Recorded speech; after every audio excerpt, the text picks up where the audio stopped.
Are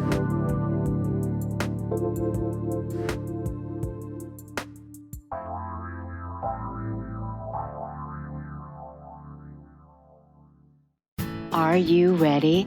The Kornelia Stephanie Show. Wake up to love, your call to action. Join Cornelia as she empowers others to live heaven on earth. Cornelia teaches listeners how to be the authority over yourself, embracing your inner guru. Feel yourself uplifted into limitless expansion, integrating ease and grace in a changing world. This show will cover topics such as unconditional love, your physical body, how to be in extraordinary relationships, create financial and emotional wealth, embracing entrepreneurship in the new earth.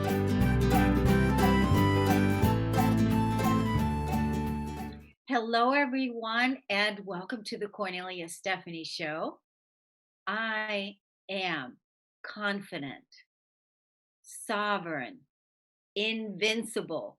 I'm Kornelia Stephanie, and I'm reintroducing myself because I was inspired by my friend Susan Axelrod that said, hey, Cornelia, with all that reinvention that we've done over the years, getting to know ourselves, it's a perfect opportunity to reintroduce yourself to the world. And I thought, I'm going to do that on my show today. And so I'm also inviting you to reintroduce yourself to the world as well, to who you are today. Because I know that you are not your story. I know that you are not your past. And just like this morning, I saw this beautiful quote from Brene Brown. And she said, one day you will tell your story of how you have overcome what you went through. And it will be someone else's guidepost, blueprint. And that's exactly how we help each other heal. And that's exactly why I created this show. And now I'm going to introduce you to our first guest. Our first guest, she was vetted, and she is in Utah, and that is Jenny Cohen. Welcome to the show. Thank you. I'm so excited to be here. Thank you for having me. It's great to have you. Now, it's interesting because in your bio, I saw that you are a dancer, a wellness expert, and that you have overcome breast cancer. And is that your story? Is this what you are here to talk about, that we can overcome? Yes, I wanted to share that. So I am currently an almost 53-year-old mother of twins who are in college. I'm a breast cancer survivor. I'm launching my wellness program that talks about how it is a full layered experience to recover from trauma like that. There is trauma. One big thing that I learned was the trauma of the breast cancer wasn't the only trauma I had to heal from. I had to heal from my past traumas, my childhood traumas, my recovery from experiences with my kids. And all of that gets inflamed. Anytime you have something happen now, it will bring back the past. And it's really important to address that before you can address the present. I know you were talking about how we're going to reinvent ourselves and be in the present. And that's how I was able to be more in the present and enjoy myself now. Because so my son has type 1 diabetes, and when he was diagnosed at 10, I really lost a lot of faith. I was a very, very faithful Jewish practitioner, and I just stopped talking to God because I was so angry. And then I got cancer. Well, before that, then my husband had emergency surgery and almost died. And so when I got cancer, I finally had this epiphany. Not everyone may agree, Cornelia. Okay, not everyone may, but for me, it suddenly explained to me. I could never understand why my son ended up with type 1. That was his own personal journey. And my job was to do it to my best ability, because my journey was to, in whatever way I could, help him do what he needed to do. And just it was so hard. I'm truth talk, incredibly hard to let go, because as a mom, you're so protective. I want to do everything for them, right? And I'm a little old school with that. So, but here's the thing: my son ended up becoming a junior Olympic athlete with gold medals. He's now a University of Utah ballet major. He's doing his own thing. And I've come to realize that the reason why he has it is it kept him safe. Type 1 is very dangerous, but it kept him safe because he's a risk taker. He's like a crazy, crazy risk taker. And having the type 1 diabetes kept him centered in the present and the now. So again, to bring it back to my breast cancer, right? I needed the diagnosis and the treatment to slow me down and be in the present because I was constantly running away from my trauma of my past. And so the recovery made me slow down, made me really figure out, why am I here?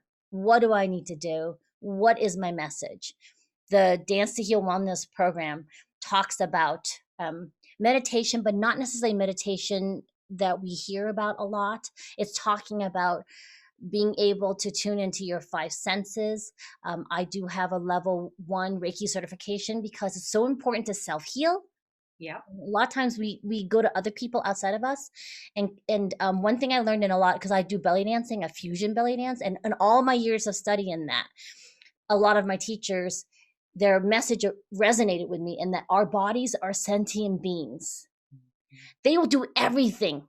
My body will do everything in its ability. If I want to do something, it will literally kill itself to make it happen.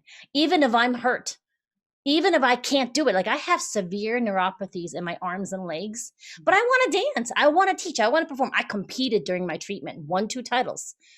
And my body was so tired, but I was like, I want to do this. And it kept giving it to me. So the program talks about learning to establish a communication and language with your body and paying attention when it tells you slow down before it becomes an emergency. There's signs. You're constantly getting feedback. And a lot of the times I feel in our society, we're taught to ignore those and pay attention to outside messages. So this program talks about paying attention to your inside messages.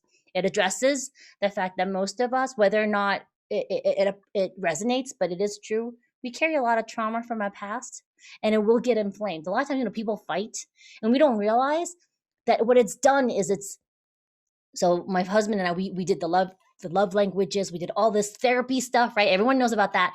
I applied the 5 love languages to my children, raising them because they were homeschooled. And one thing we discovered was when my husband and I get into a fight, we have to stop and go, all right, how old are you right now? And he'd be like, it's my 5-year-old self. I'm like, all right, fine. Well, my 13-year-old self thinks you're a poo-poo head. And then we'd have to be like, okay, the adult selves will tell our child selves to calm the F down, and we'll dress our child selves ourselves and then come back together as a couple and address what we need to. It's a lot of that give and take and being aware of what's happening currently, what part of my past has been ignited and feels a need to be heard and wants to speak out. And part of that job has the adult me, almost 53-year-old me, is to acknowledge that part and do healing separate from what's happening that brought that part forth. So the Dance to Heal Wellness program talks about that. And then one really important component, I went through treatment from July 2014, and it ended this October, December, January, like 18 months later, 2015. Throughout all of it, I danced. Okay, so here's a deep, dark secret. When people are going through breast cancer, it's crazy because you're literally sitting there for the chemo and saying, okay, I have to sit still and let you pump all this poison into my body. Right? And it doesn't the chemo doesn't go, okay, I'm just going to go after your cancer cells. It goes, I'm going to attack every fast growing component in your body. And we hope it'll get the cancer, little minuscule cells that have floated to other parts of your body, like your brain, right? Or your kidneys or other parts of your body. And so it does so much. It's so uncomfortable. And what happens is you end up with neuropathies. There's a common catchphrase. I have chemo brain, literally, because I literally have, like, for lack of a better word, damage to my thought process from the chemotherapy. Wow. There's a type of chemo that's called red death. Okay, it's in without getting too technical, that's the catchphrase in it, because it literally turns your pee pink within 30 minutes when they start injecting. So you're sitting there with your blankets and in your chair, and the nurse will come up like fully gowned with 3 pairs of gloves on. And you're like, okay, please put it in my body. Anyways, my point is, I danced throughout all of it, and I had to bribe myself to finish my treatments because it kind of destroys you after a while.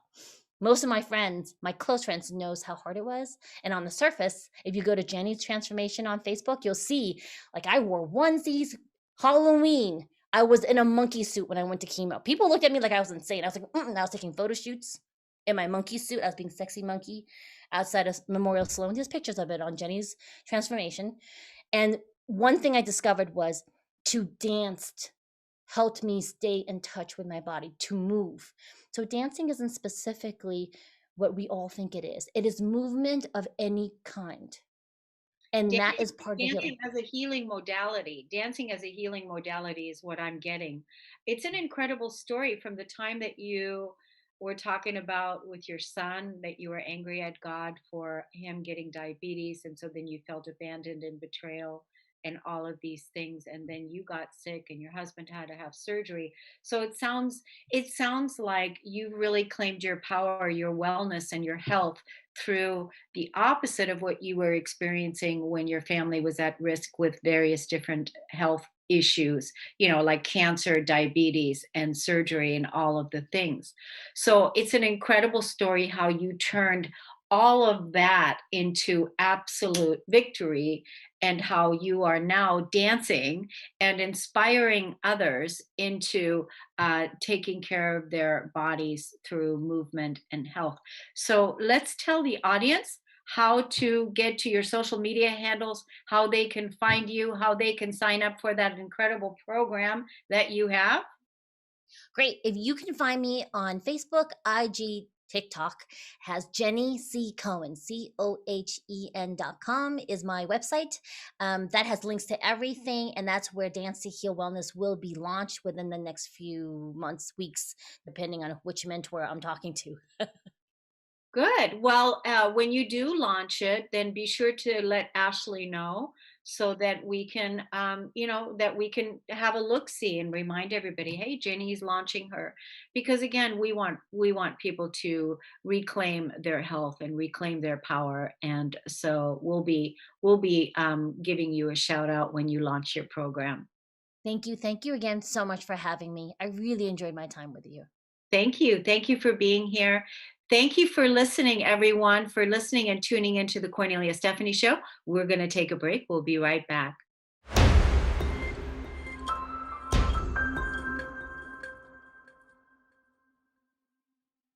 Welcome back, everyone. I am enjoying the show so much. I always do.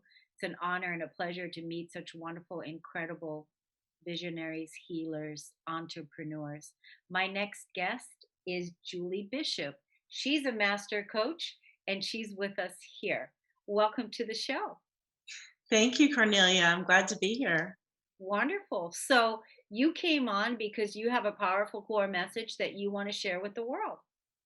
I do. I do. I am very passionate about working with people that have been through trauma of abusive and neglective relationships. And I run a nonprofit that supports the empowerment of women and children that have been through abusive relationships, as well as I personally coach empowerment to leaders and individuals who are looking to live their truth as honestly and authentically as possible. So, this is wonderful. Are you working with women who have been, like in domestic violence and those type of situations, toxic relationships, and Yes, that is part of what I do. That is, it comes out of my own story and my own personal experience. 11 years ago or so, I left a 20-year marriage that was unhealthy, and it took me a long time to realize it. And there's many women out there like me, very educated, successful, doing wonderful things in the world, and yet there's a big elephant in the room in their own personal relationships behind closed doors. So. yeah, isn't that interesting? That women, it doesn't even occur to them, right? Because it doesn't even occur that, oh, I matter too, or oh, I'm not stuck here. Exactly. And sometimes it's so subtle that you blame yourself, or you think that it's you that is the problem or the issue, because that's what you keep getting told over and over again. I mean, I entered a marriage in my early 20s. So I really didn't have an understanding of the health, what a healthy relationship looked like. My parents were divorced by the time they were 13. So it's so interesting how it can be so subtle and such small little things that happen time after time again. And finally, when you're doing your inner work, it becomes really obvious that there's something else going on here that you need to look at. And it doesn't, we oftentimes media kind of makes you feel like it only happens in certain, nationalities or a socioeconomic situations, but it impacts 1 out of 4 women worldwide, globally, according to the World Health Organization. So it's happening, it's happening, and it doesn't matter what your socioeconomic background is, or what color your skin is, or how much education you have or don't have. So So 1 out of 5 women is in four. 1 out of 4 women is in an abusive or not healthy relationship, is what you're saying. No, actually, what I'm saying is 1 out of 4 women sometime in their lifetime will experience intimate partner abuse or sexual abuse in their lifetime. Yeah. Yeah. Yeah, And and it's, I I think, mean, 1 out of 10 men. So it happens all the way around. yeah, I mean, and then as women, if we don't, like you said, if we don't heal that part within ourselves, and then we give birth to children, we raise children, we bring children in, and Mhm. then that is handed down, and the trauma continues. So Yeah. basically, what you're talking about is really what you're helping women do is really loving themselves and honoring themselves and bringing themselves into a high esteem and high self-worth, so that they realize that they have the power to choose healthy relationships. Absolutely. Very well put, Cornelia. That's exactly, it's breaking the cycle by starting with yourself. And you might have inherited from generations before you. And it's really putting an end to it. And then also not tolerating being treated that way, creating healthy boundaries, creating a healthy relationship with yourself is the base of good relationships with anyone. It's the base of a good business. It's the base of so many things that happen in your life. That's exactly where we work with them, right at the core, because it's all about self-love. It's all about self-love. So, I always talk about that the relationship that you have with yourself is the most important relationship that you have. And so when you can work on yourself and get the relationship with yourself to be the most loving, to be the most adoring, to be the most juicy relationship, and you have that going, then you bring that into relationship with everything else that you relate with. It's Yes, gold. that's exactly, I mean, that's the core, right? And Yeah. that's what we're all working on. Sometimes it takes a lifetime to get there, but that is the process. And then the theory behind all of it is, when you are in a healthy relationship with yourself, then you can have healthier, better relationships with others, and you attract other healthier relationships to you. I want to be fully transparent here. When I was in that relationship, I started it with a very low self-esteem in my early 20s, and it took a while, and he was really mirroring to me my own self abuse. I mean, I'll tell you, looking in the mirror at myself sometimes during those years, I was way more unkind to myself than he was, even. So it's, stopping that pattern of self abuse and being so hard on yourself. And we as women, we're being mothers, we're taking care of our parents, we're, holding a job and a career. And there's so many ways that we can beat ourselves up. And, it's still like being consciously aware of that and listening to the conversation when you look in the mirror in the morning. It doesn't mean that once you start realizing it, that it doesn't still happen, right? And I just caught myself the other day, like, complaining about something and beating myself up, and I was like, whoa, whoa, whoa, wait a minute. Let's be gentle with yourself and give yourself some space and room to let this thing that was going on happen. So it is a life process that I'm teaching. It's tools that people can use all the time. Yeah, it's so true. It's so true that you caught yourself and that you said, "Oh, wow, look, here's another place of where I can draw a boundary." Even with the self, like no negative self-talk, no criticism, no belittling, no, none of these things. Because, I found that even like, the whole criticism thing, self-criticism or whatever, I really don't have any find anything helpful at all about self-criticism at all. I just think it's like it's pointless, because the only thing I want to do is love and adore myself, because there's a lot to deal with and there's a lot to do. And I truly know I do my best, right? Right. Right? Do your best. When we know when we're doing our best, we're always doing our best, even when, if we're slacking or whatever it is, but there's no need to criticize. No, no, there's not. I was just talking, I had a client earlier today who was just really having a difficult day. And I was talking to her about the process. So, when you're going through the process of like going inside and looking at your stuff and working through some past, tapes and issues that have been repeating themselves over and over again, try to, like, instead of looking at the perspective of how you were as a child and how the people around you were treating you, try putting on the mother of yourself role, like looking at you as if you're your own daughter. And would you talk to your own daughter that way? Would you, how would you support her when she's having this struggle or this difficult time, and just shifting that perspective and that conversation inside a little bit. And I said, please tell me what you would say to your daughter in this situation. And she said, I would tell her how beautiful she is and how much I love her and how proud I am of her. And, just what an amazing woman she is. I said, okay, can you repeat that to me about you and use your name? And, she broke down in tears, but she did it. And she's like, you're right. That perspective is helpful. And I think that if we had more gentleness and kindness with ourselves, and did that with ourselves more frequently, we would go a long way in just living a happier and healthier life. You know what, Julie Bishop? I really truly feel that this is the most important work right here.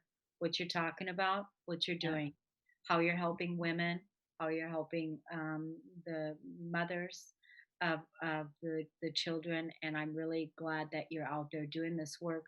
Let's tell the audience about your social media, where they can find you, and where they can look you up if they want to work with you.